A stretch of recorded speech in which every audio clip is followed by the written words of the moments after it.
Hey everybody! We're back, and today is fiberglass day. We have mixed up our resin. We're using Reka resin, and I got Michelle over here rolling it out, and I'm mixing it up. We decided to do a little bit different this time. We decided that because on the side panels we had some air gaps developed underneath the cloth, so we figured if we put the resin out and seal the wood up and let that pretty much come to a dry, then we would roll the cloth out over the top of that and see if that would help eliminate any type of air bubbles that may develop underneath. So hope you enjoy following along as we roll out this resin and get the fiberglass done on the roof.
Okay, we've got our resin rolled out on our roof.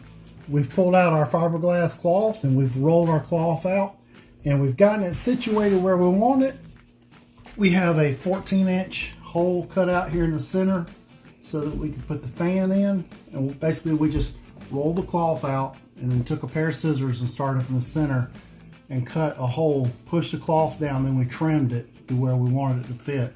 Some cloth is down in the hole, some cloth doesn't quite go down into the hole, but it's all going to be underneath the fan here.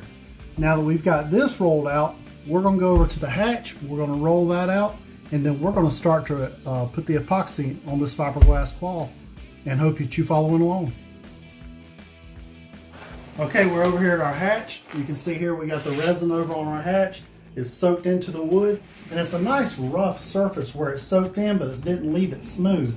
So we've got a good surface for the epoxy to bond to. So we're going to go ahead and take our 5-foot wide cloth, just as we received it in the mail, and we're going to roll this out and get this ready to fiberglass.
day 2. It's been 24 hours.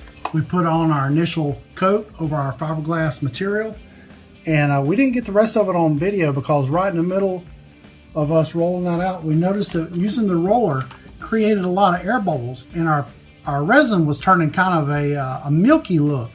So we had to get the squeegee out, and we just didn't have time with resin on our hands to mess with the camera. So we used the squeegee for the rest of the wet out process and just worked it in. Probably took about 3 hours to do the wet out just on the top of the camper and the hatch down there.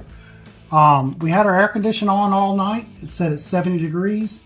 We come in and some of this down in the front and down the hatch is still kind of tacky, which is good because we can get a really good chemical bond between this coat and the last coat. Now up here, it's a little harder up here, but I think that's because the air conditioner was blowing directly on it, but it's still kind of soft. It leaves a fingerprint. You can put your fingernail into it.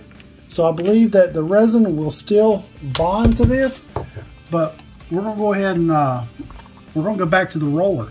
Since we're not working it into the material, we're gonna see if the roller can give us a good even coat. If that doesn't, we're gonna go right back to the squeegee and possibly even a paintbrush. But stay tuned, and I hope you enjoy the process. All right, here we go. We're gonna see how this works with the roller. We're gonna pour us out a little bit right here. We're gonna put this on kind of thick and hope that we get a good even coat. And we hope that we don't have to deal with a lot of runs. Seeing how this entire surface is not a flat surface, we may be dealing with runs even after we apply the coat and roll it out. We're gonna see how far this goes. So let's just start right there. I still got a little bit in the container. And let's see what we can do here.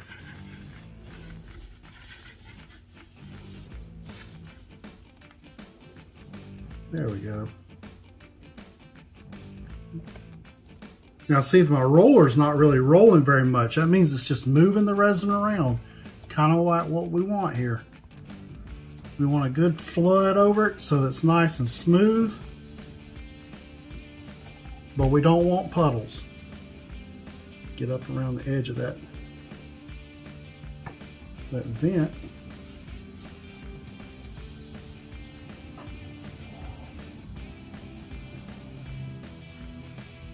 Now, one thing you can also do is you could take a brush and try to brush this out evenly. There's a little bit of that roller. The roller that we're using is what's recommended by Stone Coat Countertops. We're using a 1/4 inch nap microfiber roller. And a lot of people that are in the epoxy industry, this is what they use. So I ordered mine from Zorro.com. They had a really good price on them. And I got them here in about 2 days. So just in time for the project.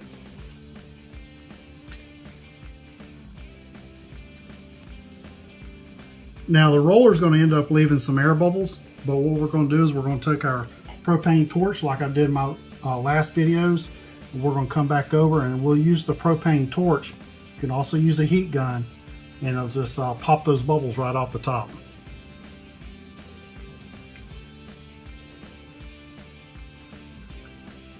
This is looking good. I'm liking the way this is turning out.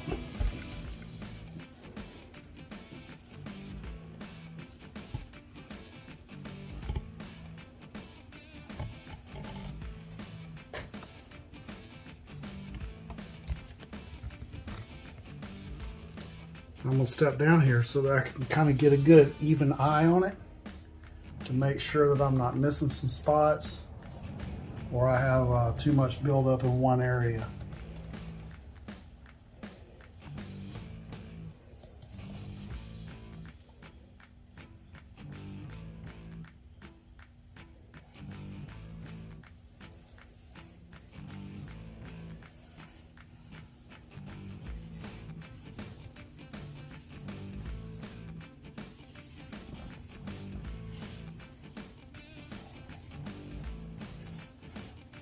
And also, whenever you're doing epoxy, make sure you're wearing clothes that you don't mind throwing away, because you will get this all over you.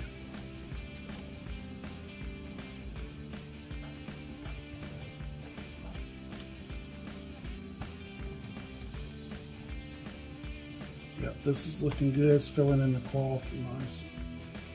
Very nice.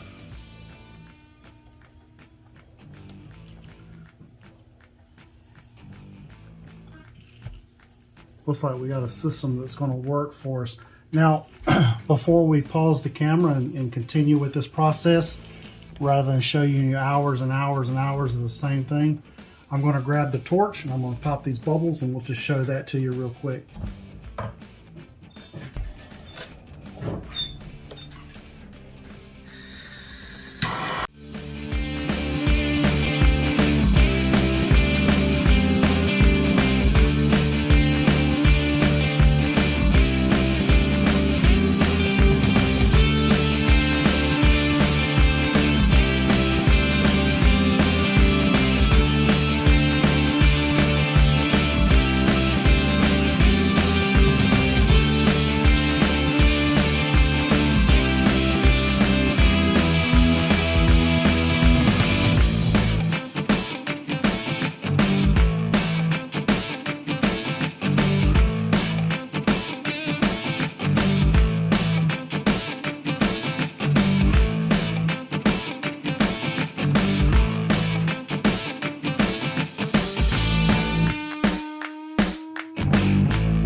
Yeah, because we're not in a completely dust-free environment like an automotive paint booth, we're going to have dust to contend with. But before we do our final finish, we'll come back, we'll do a nice sand on it, and then we will take a tacky cloth and go over it and try to get all the debris off of it for our final coat. Our final coat is probably more than likely going to be a UV protective polyurethane varnish. And I got a gallon of it. It's men wax, outdoor oil based, and that's what we're going to go with. But we'll follow up with you that a little bit later on.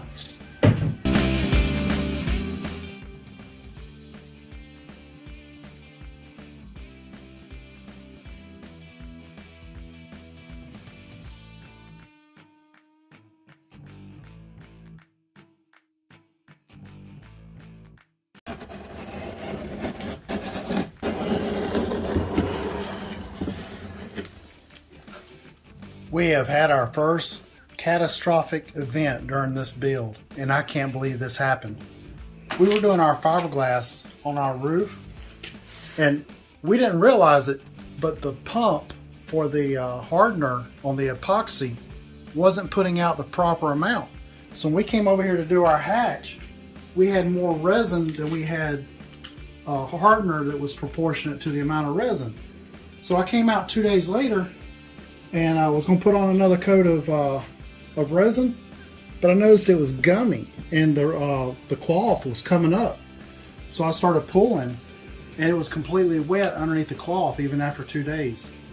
And as you can see, we've removed the cloth. Now this down here, it isn't so bad. But right over here on top, and this area right here, where you were going to see most of it, this is still tacky right now. So yesterday when I came out, and I pulled the new cloth, I took the sander and I tried sanding out a spot, and it was gumming up my sandpaper. And I got on the Facebook forum and asked a bunch of people what I should do. And I got a bunch of different opinions. You know, you ask 40 people one question, you're gonna get 40 different answers. So based on the situation we got here, I did what I thought was best. I went and bought this $15 scraper at your local big box store, the orange one, with a carbide blade. And after I came out here yesterday and pulled it off, I come back today, it's still gummy, but it's not as wet and sticky. And it's a little easier for me to take the scraper and scrape this mess off. And it's going to take time to get all this off, but it looks like we're going to come off. Now before we tried putting the fiberglass on, we came through and we did a base coat to seal our wood. And that might be a little bit of saving grace right there, because underneath all this gummy stuff is still good hard resin wood. So it seems to be scraping right off the top of that. Probably set us back a few days on finishing our fiberglass portion of this build, we have a camping event in our backyard, our first shakedown camp Saturday. And today is Wednesday. So I'm gonna be working all my spare time trying to get this thing scraped down, sanded, and refiberglassed to where we can attach this to the back of our camper and pull our camper back outside, and we can do our initial shakedown camp out that we have planned. But I wanted to bring you along and show you what we're facing here as far as resin not curing. If you decide to put fiberglass on your build and something like this happens to you, I can kind of give you a little idea of what we're doing to try to resolve it. If anything changes in this process, I'll be sure to update you on the camera, and we're going to come back and we'll show you the final product after we're all done. So thanks for watching. Okay, we saved it. This carbide tip metal scraper from Warner. Paid $15 for this tool. That's probably about $10 more than your average paint scraper. Well worth the money. Laid that down and put most of the pressure right here and then pulled. And I got it all the way back down to bare wood, and we didn't have to replace our strips. I was afraid that because it was so gunky that we were going to end up having to pull all the strips off, mill new strips and put new strips on. I really didn't want to go that route. That'd probably set us back at least a week worth of labor. But before we put the fiberglass on, we did a base coat. The base coat had dried for what, a day or two before we did the fiberglass. So I guess the gunky stuff that on top that didn't cure didn't penetrate down into the wood, so we was able to take it all the way back down.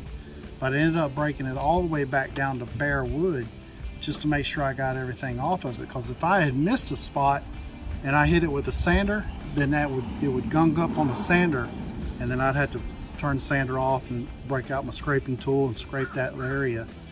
And we probably put an entire day worth of scraping into it, and by day I mean probably 4 or 5 hours of out here just scraping. But we came out last night, put on a coat of resin, and we didn't put the cloth back on. And then I hit it with the sander this morning. I put it back out in the sun, let the resin kind of cure up a little bit. And we're gonna probably hit it with the sander a little bit more, because this was still a little bit tacky in some spots.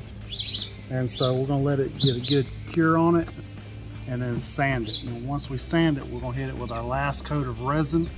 And then hopefully tomorrow we can mount it onto our teardrop and camp in our teardrop tomorrow night.